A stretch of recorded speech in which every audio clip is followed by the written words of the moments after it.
warahmatullahi wabarakatuh. Apa kabar anak-anak ibu yang soleh dan solehah?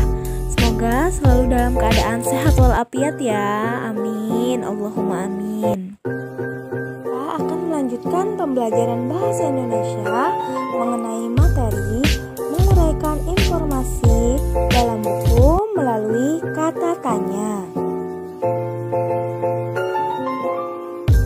Sedikit ibu jelaskan mengenai informasi.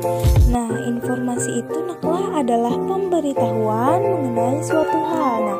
Atau informasi itu adalah penjelasan dan pemberitahuan.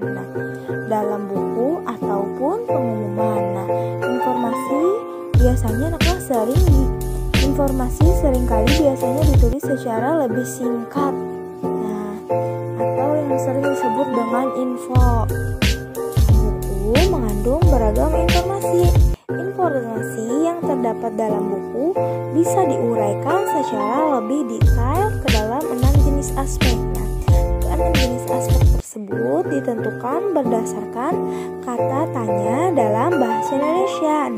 Aspek-aspek tersebut terdiri dari yang pertama, aspek bagaimana, aspek apa, aspek gimana, aspek mengapa, aspek siapa, dan aspek kapan. Bisa kalian lihat pada halaman 17 itu di buku paket kalian. Kita akan membahas mengenai aspek apa.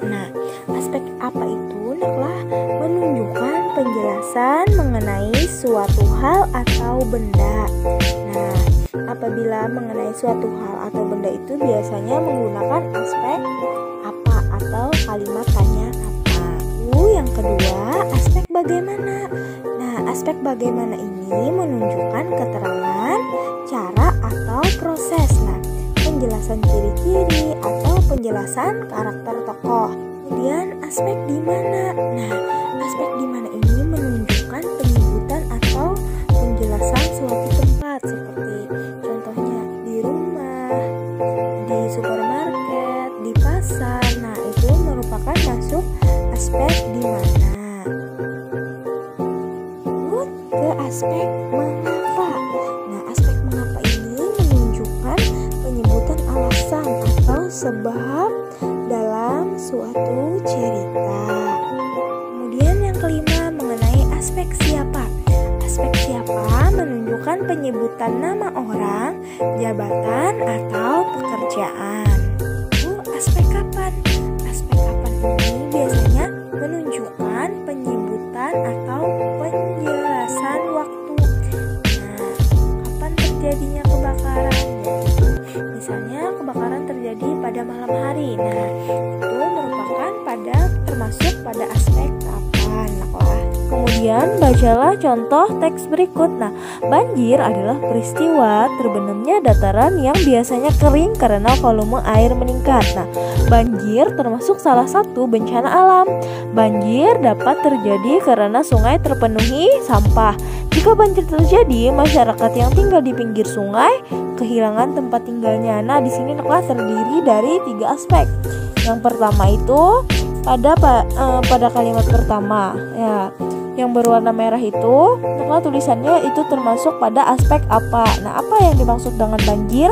Banjir adalah peristiwa terbenamnya dataran yang biasanya kering karena volume air meningkat. Kemudian pada